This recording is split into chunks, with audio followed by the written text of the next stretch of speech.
Praise the lord. మన ప్రభువును రక్షకుడైన యేసుక్రీస్తు వారి నామంలో ఆడియో వింటున్న ప్రతి ఒక్కరికి వందనాలు. మేకి భావాన్ని తెలియచేస్తున్న అందరికీ నా కృతజ్ఞతలు. దేవాది దేవునికి స్తోత్రాలు. నేటి వాగ్దానం సామెతల గ్రంథం 4వ అధ్యాయం 22వ వచనం. దొరికిన వారికి అవి జీవమును, వారి సర్వ శరీరమునకు ఆరోగ్యమును ఇచ్చును. దేవుడు జీవాధిపతి. దొరికిన వారికి అది జీవాన్ని, ఆరోగ్యాన్ని ఇస్తుంది అని పరిశుద్ధ గ్రంథం చెబుతుంది.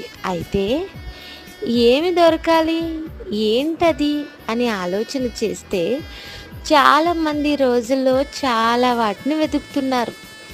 గుప్త నిధుల కోసం, లంకె బిందెల కోసం వెతుకుతూ అవి దొరికితే జీవితం మారిపోతుందని ఆశించేవారు లేకపోలేదు. దొరకడం అంటే ఏం దొరకాలి అని ఆ పైవచనం కనుక మనం చదివితే దేవుని మాటలు మనకు కనిపిస్తాయి.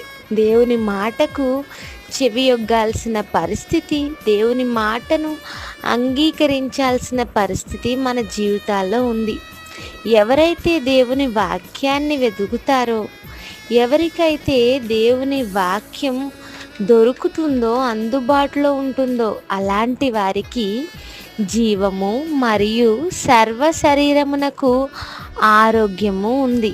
దేవుని బిడ్డలారా, దేవుని మాటల్లో జీవం ఉంది. దేవునికి స్తోత్రం, హల్లెలూయా.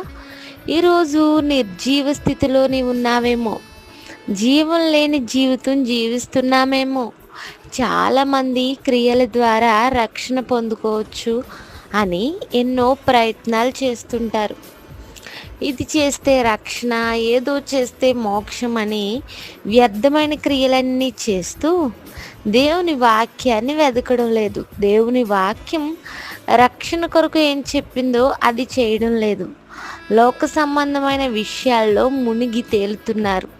అయితే ప్రభువు ఈరోజు మనతో మాట్లాడుతున్నారు.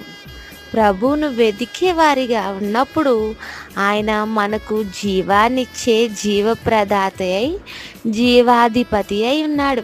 అంత మాత్రమే కాకుండా సర్వ శరీరానికి ఆరోగ్యం ఇచ్చేవాడు అంటున్నాడు.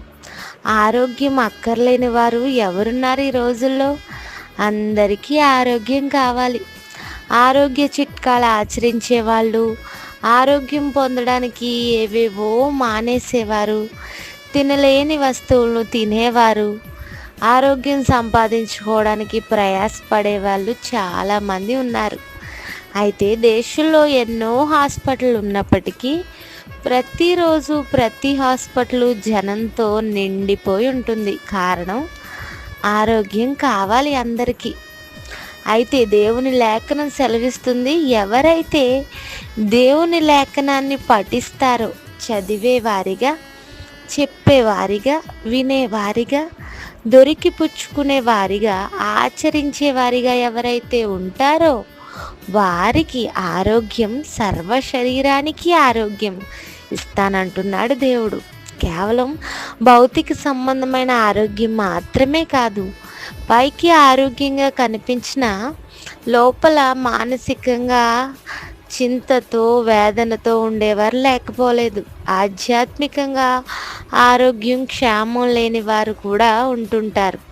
అయితే ఈరోజు వాగ్దానం దేవుణ్ణి కలిగి ఉన్న వారందరికీ, ఆయన మాటలు ధ్యానించే వారందరికీ సమృద్ధికరమైన జీవాన్ని, సర్వ శరీరానికి ఆరోగ్యాన్ని దయచేస్తుందని సెలవిస్తుంది. ఈరోజు ఈ వాగ్దానం ఆధారంగా ప్రార్థించండి. ఈ వాగ్దానం మనందరి జీవితాల్లో ఫలించునుగాక. ప్రార్థన. దయగల మా తండ్రి, మాతో మాట్లాడిన మాటలు బట్టి స్తోత్రాలు. మా ప్రియుల జీవితాల్లో ఈ వాగ్దానాన్ని ఫలింపచేయండి. మా దేహాలకు ఆరోగ్యాన్ని, మా బ్రతుకులకు జీవాన్ని దయచేయు.